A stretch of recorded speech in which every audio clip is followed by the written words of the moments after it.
The Glass Mountain.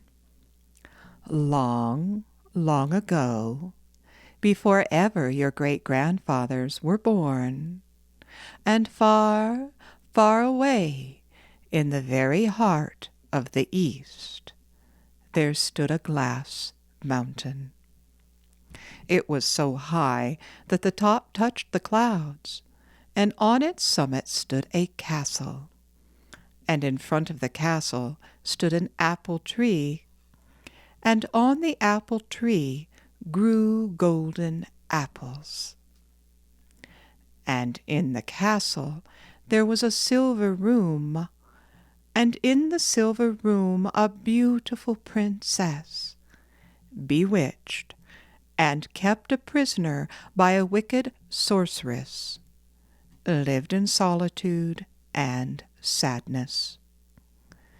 For how could she be happy, although her cellar was full of precious stones, and one room in the castle was full of bags of gold, when she could not walk in the sunshine, or hear the songs of the birds, or smell the sweetness of the flowers?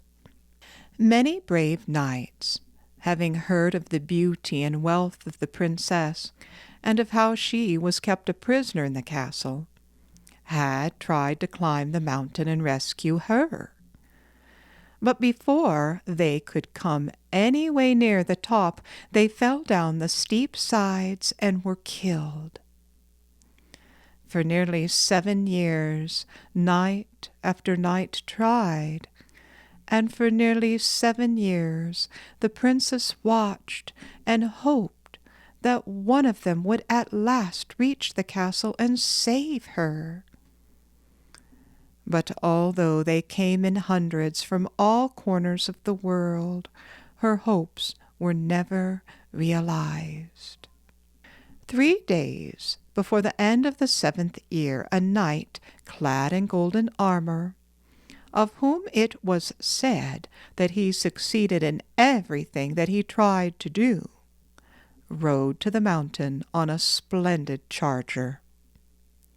The people assembled in the valley marveled to see how his horse's hooves trod the glassy slopes as easily as the straight, level road.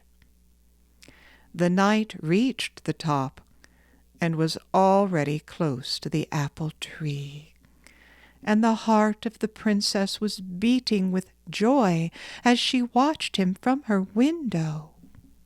Behold, a giant hawk flew out of the tree and flapped its wings in the horse's eyes. The horse snorted, "Neigh!" and reared. His feet slipped on the glassy surface, and he rolled with his rider down the side of the mountain, and both were killed on the spot. 2 days after this, a student, poor but handsome, strong, young, and wise, came and stood at the foot of the mountain. For a year he had been hearing about the beautiful princess who was imprisoned in the castle, and about the knights who had tried to save her, and how each had perished in the attempt. Now he stood looking up at the mountain and at the knight who lay dead in his golden armor with his doughty charger at the foot. He thought for a while, as though trying to make up his mind what to do. Then he turned and went into the wood. Here he caught a lynx, killed it, cut off its sharp claws, fixed them on his own hands and feet, and then began to climb the mountain just as the sun rose. When the poor student had climbed halfway up, he began to feel tired and thirsty. A dark cloud floated over his head, and he begged it to give him some water to drink. But in vain. It passed on without letting so much as a drop fall. He looked up, and in order to see the top of the mountain he had to throw back his head so far that his sheepskin cap fell off. He looked down, and it seemed as if certain death awaited him below, and the sun was setting. His strength was exhausted. Sleep was closing his eyes. He fastened his claws well into the glassy slopes, and there he reclined and slept lightly till midnight. You might figure that the hawk was keeping watch on the apple tree. As the moon rose and threw its light on the shining slopes, the gigantic bird caught sight of the poor student as he lay asleep. It flapped its wings and flew down to destroy him. But just then the student opened his eyes, and when he saw the bird, he resolved to make use of its strength to help himself. The hawk grasped him with its powerful claws, but he seized its legs. The startled bird began to soar and flew up until it was right over the castle, gleaming in the moonlight. He saw the princess sitting in the silver room, sighing, and dreaming of the knight who might yet save her. He saw the garden and the apple tree shining with its golden fruit. Then, taking his knife from his belt, he cut off the legs of the hawk. It flew screeching into a cloud and so disappeared. But the student fell among the branches of the apple tree.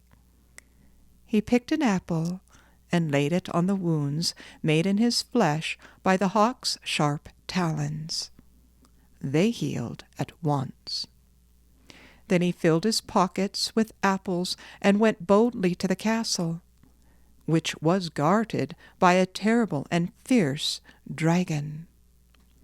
The student flung a handful of apples at this dragon, and it disappeared in a great fright down the side of the mountain.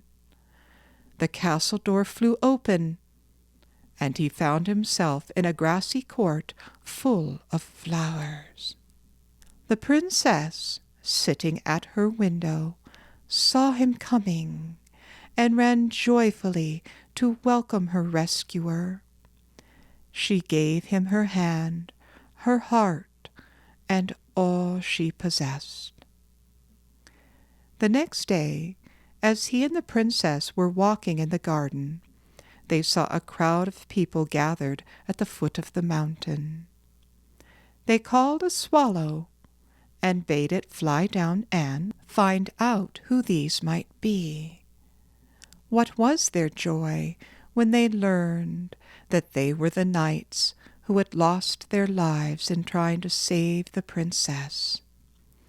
The blood of the hawk, dropping on them, had revived them, and they sent their grateful thanks to their deliverer. And the poor student and his wife, the princess, reigned king and queen of the glass mountain, and they lived happily together, having many children and many, many happy years. The hawk, who was really a wicked sorceress, was found dead in a wood. Thus did a poor student by his wits accomplish what many brave knights failed to do by their strength. Did you enjoy our story today? Good.